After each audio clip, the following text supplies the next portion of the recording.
അസ്സലാമു അലൈക്കും വറഹ്മത്തുള്ളാഹി വബറകാതുഹു. ബിസ്മില്ലാഹി വൽഹംദുലില്ലാഹി മാഷാ അല്ലാഹ് ലാ ഖുവത ഇല്ലാ ബില്ലാഹ്. അല്ലാഹുമ്മ സ്വല്ലി അലാ സയ്യിദിനാ മുഹമ്മദിൻ വഅലാ ആലി സയ്യിദിനാ വമൗലാനാ മുഹമ്മദ്. അൽഹംദുലില്ലാഹ്. അല്ലാഹു ഇരുലോക സലാമത്തും ആഫിയത്തും നമുക്കും അൻവാർ ഫസലിന്റെ കുടുംബം വേണ്ടപ്പെട്ട എല്ലാവർക്കും പ്രദാനം ചെയ്യട്ടെ. കമന്റിൽ സന്തോഷം പറയുന്ന, കൽബ് നിറച്ച് ദുആ ചെയ്യുന്ന, നമ്മുടെ ക്ലാസ് കേൾക്കുന്ന, മറ്റുള്ളവർക്ക് ഷെയർ ചെയ്യുന്ന എല്ലാവർക്കും, കൽബ് നിറച്ച് ദുആ ചെയ്യുന്ന ഒരുപാട് ഉമ്മമാരും ഉപ്പമാരുണ്ട്. എല്ലാവർക്കും അല്ലാഹു ബറക്കത്ത് നൽകട്ടെ. പ്രയാസങ്ങൾ അല്ലാഹു മാറ്റിത്തരട്ടെ. നമ്മുടെ മരിച്ചവർക്ക് അല്ലാഹു ജന്നത്ത് കൊടുക്കട്ടെ. എല്ലാ മുഅ്മിനുകൾക്കും മഗ്ഫിറത്ത് കൊടുക്കട്ടെ. ആമീൻ യാ റബ്ബൽ ആലമീൻ. അൽഹംദുലില്ലാഹ്. അല്ലാഹു നമുക്ക് ചെയ്ത നിഅമത്തുകളിൽ ഏറ്റവും ഉന്നതമായൊരു നിഅമത്താണ് നമ്മുടെ കണ്ണുകൾ, അല്ലെങ്കിൽ അതിൻ്റെ കാഴ്ച എന്ന് പറയുന്നത്. നമ്മൾ പലപ്പോഴും നമ്മുടെ ഏറ്റവും വേണ്ടപ്പെട്ട ചില കാര്യങ്ങളെ കണ്ണിൻ്റെ കൃഷ്ണമണിയോട് ഉപമിച്ചുകൊണ്ട് സംസാരിക്കും, അല്ലേ? എൻ്റെ കണ്ണിൽ ഉണ്ണിയാണ്, അല്ലെങ്കിൽ കണ്ണിൻ്റെ കൃഷ്ണമണി പോലെയാണ് ഞാൻ നോക്കുന്നത്, അതേപോലെ എനിക്കിഷ്ടമാണെന്നൊക്കെ നമ്മൾ പറയുമല്ലോ.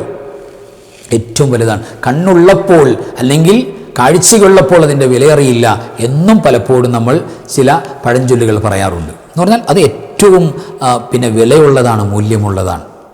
കണ്ണിൻ്റെ കാഴ്ച എന്ന് പറയുന്നത് ഒരു മിനിറ്റ് നേരം ചുമ്മാ നമ്മളൊന്ന് കണ്ണടച്ച് നോക്കി, ഇങ്ങനെ ചുമ്മാ കണ്ണടച്ചിങ്ങനെ ഇരുന്നിട്ട് ഒന്ന് ചിന്തിച്ചു നോക്കി, അല്ലാഹുവേ നീ എനിക്ക് ചെയ്ത നിഅമത്ത് എത്ര വലുതാണ്, എത്ര നിഅമത്താണ് അല്ലാഹുവേ. ഞാൻ ഈ കണ്ണടച്ച് പിടിച്ചിരിക്കുന്ന ഇരുട്ടുണ്ടല്ലോ, ഇപ്പം ഞാൻ എക്സ്പീരിയൻസ് ചെയ്യുന്ന ഇരുട്ട്, ഈ ഇരുട്ട്, അതിനേക്കാൾ ഇരുട്ട്, അല്ലെങ്കിൽ അതേപോലെ ഇരുട്ട് ജീവിതം മുഴുവനും, ലൈഫ് ടൈം മുഴുവനും കാഴ്ചയില്ല, അല്ലെങ്കിൽ ഇത്ര ഇരുട്ടില്ല, ഇതിനോട് ഏകദേശം അടുത്ത് നിൽക്കുന്ന, അല്ലെങ്കിൽ മങ്ങി മങ്ങി കാണുന്ന, നോക്കുമ്പോൾ ഇങ്ങനെ നോക്കേണ്ടി വരുന്ന ഇപ്പം തിമിരം ബാധിച്ച് പ്രയാസങ്ങൾ വന്ന്, അല്ലെങ്കിൽ കാഴ്ചയ്ക്ക് പ്രയാസങ്ങൾ വന്ന്, അല്ലെങ്കിൽ കണ്ണിൻ്റെ ഓപ്പറേറ്റോ സംബന്ധമായിട്ട്, അല്ലെങ്കിൽ എന്തെങ്കിലും അപകടങ്ങൾ സംഭവിച്ചിട്ട് കാഴ്ച കുറഞ്ഞു പോവുക, എത്ര പ്രയാസമാണ്. നമ്മുടെ ഒരു സുഹൃത്ത്, ഒരു ബാക്കവി ഉസ്താദാണ്. അദ്ദേഹം ബാഖിയാത്തുസ് സ്വാലിഹാത്തിൽ പഠിക്കുമ്പോൾ അദ്ദേഹത്തിന് കണ്ണിന് കാഴ്ച കുറവുള്ളൊരു മനുഷ്യനാണ്. അപ്പോൾ നല്ല കട്ടി കൂടിയ, പവർ കൂടിയ ഗ്ലാസ്സാണ് വെച്ചിരിക്കുന്നത്.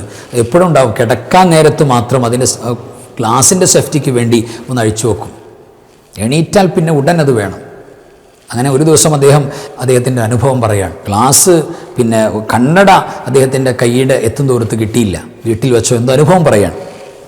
അതിങ്ങനെ തപ്പുന്നത് കണ്ടിട്ട് ഉമ്മാക്ക് വല്ലാത്ത വേദനയായി. ഉമ്മ അപ്പോഴാണ് അറിയുന്നത്, കണ്ണട വെച്ച് ഇങ്ങനെ കാണുന്നുണ്ട്, സാധാരണ പോലെ കാഴ്ച പോലെ നടക്കുന്നുണ്ട്. പക്ഷേ ഇതങ്ങോട്ട് ഊരിയിട്ട് മാറ്റി വെച്ചപ്പോൾ അദ്ദേഹം ഇങ്ങനെ കണ്ണട തപ്പാൻ എന്ന് പറഞ്ഞാൽ അത്രയും പോലും കാഴ്ച വളരെ മങ്ങിപ്പോയൊരവസ്ഥ. ചെറുപ്പക്കാരനാണ്, ഒരു 35 അല്ലെങ്കിൽ 38, 37 വയസ്സുണ്ടാവുള്ളൂ. ആലോചിച്ച് നോക്കി, എന്താ വേദന, എന്താ പ്രയാസം, അല്ലേ? നമ്മുടെ ജീവിതത്തിൽ നമ്മൾ ഒരിക്കലും ആഗ്രഹിക്കാത്തൊരു വിഷയമാണ് കാഴ്ച കുറഞ്ഞു പോകാൻ. അതുകൊണ്ടല്ലേ ഹബീബത്താനി കൊണ്ട് പരീക്ഷിക്കപ്പെട്ട ആൾക്ക് അള്ളാഹു പകരം സ്വർഗ്ഗമല്ലാതെ ഒന്നും കൊടുക്കാനില്ല. സ്വർഗം ഉറപ്പാണ്, അള്ളാഹു എൻ്റെ മുന്നിൽ കൊണ്ടുവരും. ഹബീബത്താനി എന്ന ഹദീസിൽ പറയുന്നത് എന്താത്? 2 കണ്ണുകൾ, അതിൻ്റെ കാഴ്ചയില്ലായ്മ കൊണ്ട് പരീക്ഷിക്കപ്പെട്ടാൽ അള്ളാഹു പകരം സ്വർഗം കൊടുക്കുകയാണ്.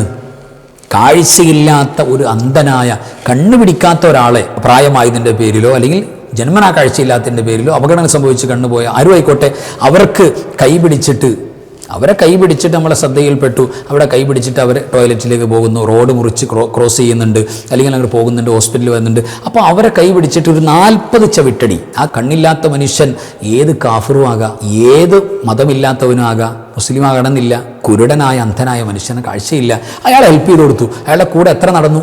40 ചവിട്ടടി നടന്നാൽ അള്ളാഹു പകരം സ്വർഗം നൽകുമെന്ന് പ്രിയപ്പെട്ടവരെ ഹദീസുകളിൽ കിതാബിൽ കാണാം. അത്ര മതിയാകുന്നു, അത്ര വലിയ അമലാണ്. അപ്പം എന്തവിടെ? കാഴ്ചയില്ലാത്തവൻ്റെ വിഷമം അത്ര വലിയ വിഷമമാണ്. അപ്പോൾ ആ ഒരു വിഷമം ഒന്ന് ആലോചിച്ച് നോക്കി. മക്കളുണ്ട്, കുടുംബമുണ്ട്, അങ്ങനെ എത്ര പേര് ജീവിക്കുന്നു. ഇന്ന് വരെ ഭാര്യയുടെ മുഖം, കുഞ്ഞു മക്കളുടെ മുഖം കണ്ടിട്ടില്ല. വോയിസ് ഇങ്ങനെ കേൾക്കുമ്പോൾ കരച്ചിൽ വരിക. ആലോചിച്ച് നോക്കി, എത്ര പ്രയാസമാണ്, എത്ര വേദനയാണ്. ഏതെങ്കിലും ഒരു നേരത്ത് പ്രിയപ്പെട്ടവരെ, അല്ലാഹുവേ നീ എനിക്ക് തന്ന കാഴ്ച എന്തിനേക്കാളും വലുതാണല്ലോ കാഴ്ച. റബ്ബേ, ഞാൻ എൻ്റെ കുഞ്ഞുമക്കളെ കാണുന്നു, അവരുടെ പെർഫോമൻസ് കാണുന്നു, എൻ്റെ വീട്ടുകാരെ കാണുന്നു, നാട്ടുകാരെ കാണുന്നു, നിൻ്റെ ആയാത്തുകൾ, നിൻ്റെ ദൃഷ്ടാന്തങ്ങൾ അല്ലാഹുവേ കണ്ണ് നിറച്ച് ഞാൻ കാണുകയാണ്. ഒരുപാട് തിന്മകൾ ഞാൻ കണ്ടു, തെറ്റുകൾ ഞാൻ കണ്ടു. ഇന്ന് വരെ എൻ്റെ കണ്ണിൽ നീ ഒരു മൈനസ് പോയിന്റ് പോലും നീ എനിക്ക് കുറച്ചിട്ടില്ല. ഒരു പോയിന്റ് പോലും എൻ്റെ കാഴ്ച പോയിട്ടില്ല. ഞാൻ എത്രയോ കാണാൻ പാടില്ലാത്ത കണ്ടു. ആ നിഅമത്ത് നീ നിലനിർത്തി. അൽഹംദുലില്ലാഹ്, എനിക്ക് മാപ്പാക്കണം റബ്ബേ, കണ്ണുകൊണ്ട് കണ്ടത് മുഴുവൻ മാപ്പാക്കണം. ഇത് നീ നിലനിർത്തണേ അല്ലാ. ചോദിച്ചിട്ടുണ്ടോ നമ്മൾ? ഇല്ല. ഒരു കണ്ണിന് കാഴ്ച കുറഞ്ഞൊരു മനുഷ്യനെ, അല്ലെങ്കിൽ കാഴ്ചയില്ലാത്തതിൻ്റെ പേരിൽ ട്രീറ്റ്മെൻറ്റ് ചെയ്തൊരു മനുഷ്യനെ, അല്ലെങ്കിൽ തിമിരം ബാധിച്ച മനുഷ്യനെ, ഓപ്പറേറ്റ് ചെയ്തൊരു മനുഷ്യനെ അദ്ദേഹത്തിൻ്റെ ചാരത്ത് നമ്മൾ കണ്ടു, അല്ലെങ്കിൽ അയാളെ കണ്ടു. ആ കാണുന്ന സമയത്ത് അൽഹംദുലില്ലാഹ് എന്ന ഖൽബിന്ന് വന്നോ? എന്തിനാ അൽഹംദുലില്ലാ, അള്ളാഹുവേ ഈ അവസ്ഥ എനിക്ക് തന്നില്ലല്ലോ അള്ളാഹ്. വലിയ നിഅമത്താണ്, വലിയ നിഅമത്താണ്. അൽഹംദുലില്ലാ, നമ്മൾ അതിൻ്റെയൊക്കെ സേഫ്റ്റി ആഗ്രഹിക്കുന്നവരാണ്. കണ്ണിലേക്ക് പൊടികൾ കയറാതെ, കണ്ണിലേക്ക് പിന്നെ പ്രത്യേകിച്ച് ഇന്ന് നമ്മുടെ കാലഘട്ടം അങ്ങനെയാണല്ലോ. ഫോൺ, അതേപോലെ തന്നെ സിസ്റ്റം, നമ്മുടെ കമ്പ്യൂട്ടർ, അതേപോലെ തന്നെ ടാബ്, ഇതൊക്കെ നമ്മൾ ഉപയോഗിക്കുന്നവരാണ്. പ്രത്യേകിച്ച് നമ്മുടെ ഈ ക്ലാസ്സുമായിട്ടൊക്കെ ബന്ധപ്പെടുമ്പോൾ തീർച്ചയായിട്ടും നമുക്ക് കൂടുതൽ യൂസ് ചെയ്യേണ്ട അവസ്ഥ ഉണ്ടാവും. അപ്പോൾ അതിൻ്റെ ഒരു പ്രൊട്ടക്ഷൻ, ഒരു ഗ്ലെയറിൻ്റെ പിന്നെ ആ ഒരു വെളിച്ചത്തിൻ്റെ മറ്റു ബുദ്ധിമുട്ടുകളെ തൊട്ടുള്ള ഒരു സേഫ്റ്റി, ഒരു പ്രൊട്ടക്ഷൻ, ഒരു സെക്യൂരിറ്റി, അതാണ് ഇപ്പോൾ ഈ വിനീതൻ പോലും വച്ചിരിക്കുന്ന കണ്ണടയ്ക്ക് അതിൻ്റെ ഒരു ഭാഗമാണ്. ഒരു സേഫ്റ്റി, ഒരു പോയിന്റ് പോലും കാഴ്ച കുറവില്ല. അൽഹംദുലില്ലാഹി സുമ്മ അൽഹംദുലില്ലാ, അള്ളാഹു നമുക്കത് നിലനിർത്തി, അത് മനോഹരമായി മരണം വരെ, സ്വർഗം കാണുന്നവരെ അള്ളാഹു നിലനിർത്തി തരട്ടെ. ആമീൻ യാ റബ്ബൽ ആലമീൻ. എല്ലാവരും ദ്വാരക്കണം, എല്ലാവർക്കും ദ്വാരക്കുകയാണ്. അപ്പോൾ വലിയ സൗഭാഗ്യമാണ്.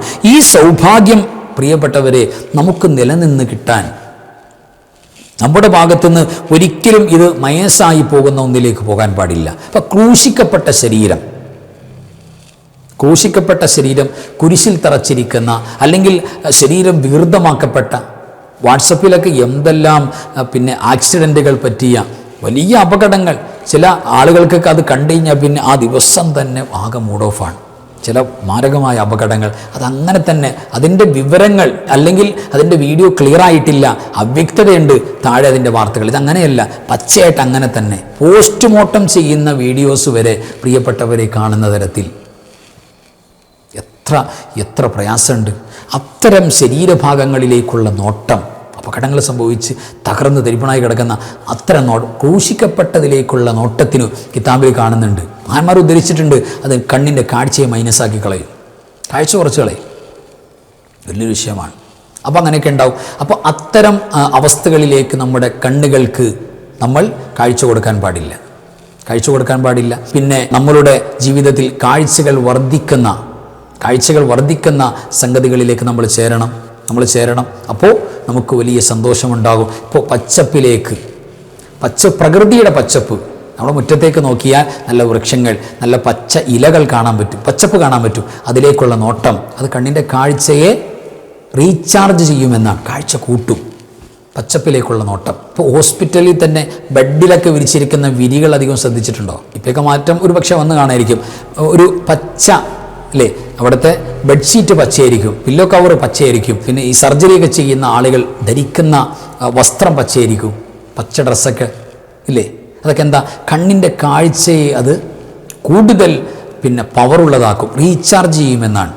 കാഴ്ച കൃത്യമായിട്ട് നല്ല മനോഹരമായ കാഴ്ചയാക്കും. അതുകൊണ്ടാണ് ആ കളർ വരുന്നത്, ആ കളറാക്കിയത് എന്നെല്ലാം ഒരു കാലത്ത് ചർച്ച ഉണ്ടായിരുന്നു. അപ്പോൾ ഏതായിരുന്നാലും പച്ചപ്പിലേക്കുള്ള നോട്ടം അത് തീർച്ചയായും കാഴ്ച കൂട്ടിത്തരും. ഖിബലയിലേക്ക് തിരിഞ്ഞിരിക്കുക, ചുമ്മാ വീട്ടിലിരിക്കുക, സെറ്റിലിരിക്കുക, ഖിബലയുടെ ഭാഗം ഏതാ, ആ ഭാഗത്തേക്കൊന്നിരുന്നു, ഇയാളുടെ കാഴ്ച റീചാർജ് ആവുമെന്നാണ്. കുറഞ്ഞത് കൂടും, ഉള്ളത് നല്ല പവറുള്ളതാവും. അങ്ങനെയൊക്കെ പലതും കിതാബിൽ കാണാൻ പറ്റും. അപ്പോൾ അതിൽ ഏറ്റവും പ്രധാനപ്പെട്ട കണ്ണിൻ്റെ കാഴ്ച റീചാർജ് ആവാൻ, ഉള്ള കാഴ്ച പോകാതിരിക്കാൻ ആഗ്രഹിക്കുന്ന മുഴുവൻ, കണ്ണിൻ്റെ പ്രശ്നം മാറാൻ ആഗ്രഹിക്കുന്ന മുഴുവൻ ആളുകളും കേട്ടോളൂ. മഹാനായ അബ്ദുല്ലാഹി ഇബ്നു മസ്ഊദ് റളിയല്ലാഹു തആല അൻഹു പുണ്യ റസൂൽ സ്വല്ലല്ലാഹു അലൈഹി വസല്ലം തങ്ങളോട് വന്നിട്ട് ഒരു ശിക്കായത്ത്, ഒരു ആവലാതി, ഒരു വേവലാതി പറയുന്നുണ്ട്, ഒരു ടെൻഷൻ പറയുന്നുണ്ട്. ഇസ്തകൈതു ഐനി, എൻ്റെ കണ്ണിന് രോഗം ബാധിച്ചു നബിയേ സ്വല്ലല്ലാഹു അലൈഹി വസല്ലം, കണ്ണിന് പ്രയാസമുണ്ട്, കണ്ണിനിപ്പോൾ പ്രയാസം അനുഭവപ്പെട്ടുകൊണ്ടിരിക്കുകയാണ് എന്ന് പറഞ്ഞ് ശിക്കായത്ത് പറഞ്ഞപ്പോൾ ഖാല റസൂലുള്ളാഹി സ്വല്ലല്ലാഹു അലൈഹി വസല്ലം, പുണ്യ റസൂൽ സ്വല്ലല്ലാഹു അലൈഹി വസല്ലം തങ്ങൾ പറഞ്ഞു, എന്തിനാ ഇബ്നു മസ്ഊദേ പ്രയാസപ്പെടുന്നു? ഉൻദുർ ഇലൽ മുസ്ഹഫി, മുസ്ഹഫിലേക്ക്, ഖുർആൻ എഴുതപ്പെട്ട ഇതിലേക്ക് നോക്കിക്കോളൂ എന്നാ.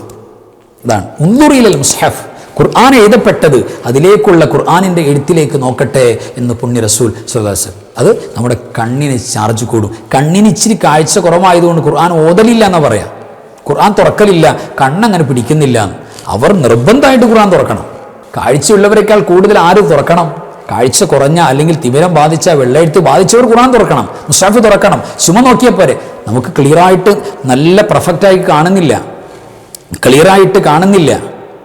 എന്നാൽ നിർബന്ധമായിട്ടും ഖുർആനിലേക്ക്, മുസ്ഹഫിലേക്ക് നോക്കണം. നോക്കി അത് റീചാർജ് ചെയ്യണം. തീരെ ഓതാ അറിയാത്ത ആളാണ്, കണ്ണിന് കാഴ്ചയുണ്ട് അല്ലെങ്കിൽ കുറവാണ് എങ്കിലും നോക്കണം. അതൊക്കെ ഇബാദത്തല്ലേ? വെറുതെ നോക്കി നിന്നാൽ കൂലി തരാമെന്ന് പറഞ്ഞിരിക്കുന്ന ഒരു പരിശുദ്ധമായ ഇടമല്ലേ മുസ്ഹഫ് അല്ലെങ്കിൽ ഖുർആൻ എഴുതപ്പെട്ട സ്ഥലം? അത് ഫോണിലല്ല, ഫോൺ സ്ക്രീനിലല്ല നമ്മൾ നോക്കേണ്ടത്, അത് നമ്മുടെ മുസ്ഹഫിൽ തന്നെയാണ്. മുസ്ഹഫ് തന്നെ തുറക്കണം, അതാണ് വേണ്ടത്. 2 മുസ്ഹഫ് കീറിപ്പോയിരുന്നു എന്നാണ്. ശ്രദ്ധയില്ലാതെ അവിടെ ഇവിടെയും കൊണ്ടുപോയിട്ടിട്ട് പിള്ളേർ മദ്രസ കൊണ്ടുപോയി അങ്ങനെ നാശാക്കിയതല്ല ഇത്. 2 മുസ്ഹഫ്, 2 ഖുർആനിൻ്റെ പ്രതി മുഴുവനും കീറിപ്പോയി. ആരുടെ? സയ്യിദുനാ ഉസ്മാൻ ഇബ്നു അഫ്ഫാൻ റളിയല്ലാഹു അൻഹു.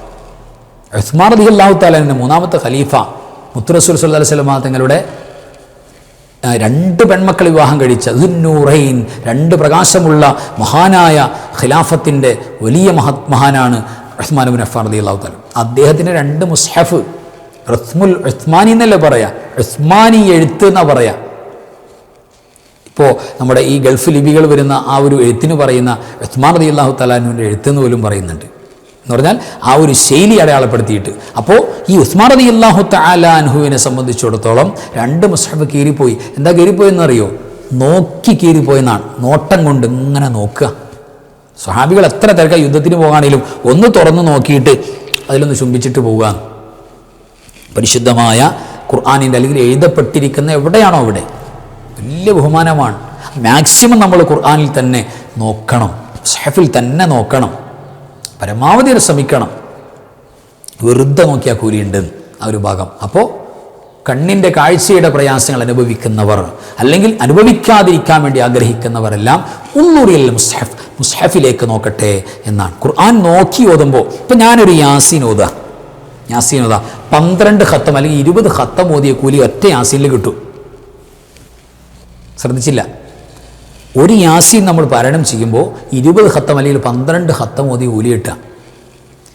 അത് മനപ്പാഠം പാരായണം ചെയ്യുമ്പോൾ നോക്കിയാകുമ്പോഴോ ഒരു യാസീൻ 7 യാസീൻ്റെ പ്രതിഫലത്തിലേക്ക് കയറും. ഒറ്റ യാസീൻ 7 യാസീൻ ഓതി കൂലി. ഖുർആൻ നോക്കി ഓതുമ്പോൾ 2000 കൂലിയാകുക, 2000 കൂലിയിലേക്ക് കയറും നോക്കി ഓതുമ്പോൾ. അപ്പോൾ ആലോചിച്ച് നോക്കി. ഇപ്പോൾ സൂറത്തുൽ ഇഖ്ലാസ് ഖുൽ ഹുവല്ലാഹു അഹദാണ് ഓതുന്നത്. നമ്മൾ മുസ്ഹഫ് തുറന്നിട്ട് ഒതുവുണ്ട്, മുസ്ഹഫ് തുറന്നിട്ട് അതിൽ നോക്കി ഓതുമ്പോൾ ഒരുപാട് കൂലിയാണ് കയറുന്നത്. ഓതിയതോ സൂറത്തുൽ ഇഖ്ലാസാണ്, കാണാതെ ഓതിയതും കണ്ടോതിയതും. പക്ഷേ കണ്ടോതുമ്പോൾ വലിയ മഹാത്മ്യമാണ്. അത് പരമാവധി നമ്മൾ ഈ മൊബൈലിനെ ഡിപ്പെൻഡ് ചെയ്യുന്ന അവസ്ഥ, അത് നിർവാഹമില്ലാത്ത ഘട്ടം, ഒതു കൊടുക്കാൻ പറ്റിയില്ല, മുസ്ഹഫ് കിട്ടിയില്ല, ഓക്കെ. പക്ഷേ മുസ്ഹഫുകൾ ആയിരക്കണക്കിന് നമ്മുടെ തലയുടെ മുകളിൽ ഷെൽഫിൽ ഇങ്ങനെ ഇരിക്കുക, പള്ളിയിലും വീട്ടിലൊക്കെ നമ്മൾ തൊട്ടിട്ടില്ല.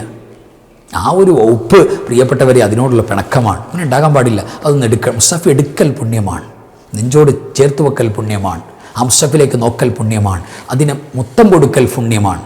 മുസ്ഹഫിന് മുത്തം കൊടുക്കുക, മൊബൈൽ ആരെങ്കിലും എടുത്ത് കൈ പിടിച്ച് മുത്തം കൊടുക്കുക, എന്തുണ്ട് അതിന്? ഒന്നുമില്ല. പിന്നെ മുസ്ഹഫാകുമ്പോൾ ഈ പറയുന്ന പ്രതിഫലം എല്ലാം കിട്ടും. മുസ്ഹഫായിട്ട് ഒരാൾ വരുമ്പോൾ എഴുന്നേൽക്കണമെന്നാണ്, എഴുന്നേൽക്കണം. ഏറ്റവും വലിയ ആലിം, ഈ ലോകത്ത് വലിയൊരു പണ്ഡിതൻ, മഹാപണ്ഡിതൻ വരികയാണെങ്കിൽ നമ്മൾ എഴുന്നേറ്റ് ആദരിക്കുമല്ലോ. ആ പണ്ഡിതൻ എന്താ ഉള്ളത്? ഈ പരിശുദ്ധമായ അള്ളാഹിൻ്റെ ഖുർആനിൽ നിന്നും ഏതാനും ചില കാര്യങ്ങൾ മാത്രം അറിയാം. എല്ലാം അറിയാമോ? ഇല്ലല്ലോ. അതാണ് മുസ്ഹഫ്. അതിനാദരിക്കണം, ബഹുമാനിക്കണം. അപ്പോൾ ഉൻദുറിൽ മുസ്ഹഫ് എന്ന് ഇബ്നു മസ്ഊദ് തങ്ങളോട് റളിയല്ലാഹു അൻഹു കണ്ണിൻ്റെ പ്രയാസമൊക്കെ മാറി കിട്ടും. അപ്പോൾ പ്രയാസം വരാൻ നിൽക്കണ്ട, വന്നവർ പിന്നെ അത് കൂട്ടാൻ നിൽക്കണ്ട. ഏറ്റവും നല്ല റീചാർജ്, ഏറ്റവും നല്ല നമ്മുടെ കാഴ്ചയുടെ പവർ അത് ഖുർആനിലേക്കുള്ള നോട്ടമാണ്. കഴിവിൻ്റെ പരമാവധി കൊണ്ടുവരിക, പച്ചപ്പിലേക്കുള്ള നോട്ടമൊക്കെ പറയുന്നുണ്ട്. ഏതായാലും നമ്മുടെ വിഷയം ഖുർആനിലേക്കുള്ള നോട്ടമാണ്. ഉപയോഗപ്പെടുത്തുക. അല്ലാഹു സുബ്ഹാനഹു വ തആല ഇരുലോക ആഫിയത്ത് എല്ലാറ്റും നമുക്ക് പ്രദാനം ചെയ്യട്ടെ. പ്രത്യേകിച്ച് നമ്മുടെ കാഴ്ച, നമ്മുടെ കേൾവി, നമ്മുടെ സംസാരം, നമ്മുടെ ഓരോ ചലന നിശ്ചലനങ്ങളും അല്ലാഹു ബറക്കത്തോടെ നമുക്ക് ജീവിതകാലം മുഴുവൻ നിലനിർത്തി തരട്ടെ. ആമീൻ യാ റബ്ബൽ ആലമീൻ. വആഖിറു കലാമി അൽഹംദുലില്ലാഹ്. അസ്സലാമു അലൈക്കും വറഹ്മത്തുള്ളാഹി വബറകാതുഹു. بسم الله ما شاء الله لا قوة إلا بالله ما شاء الله كل نعمة من الله ما شاء الله الخير كله بيد الله ما شاء الله لا يصرف السوء إلا الله بسم الله ما شاء الله لا قوة إلا بالله ما شاء الله كل نعمة من الله ما شاء الله الخير كله بيد الله ما شاء الله لا يصرف السوء إلا الله بسم الله ما شاء الله لا قوة إلا بالله ما شاء الله كل نعمة من الله ما شاء الله الخير كله بيد الله ما شاء الله لا يصرف السوء إلا الله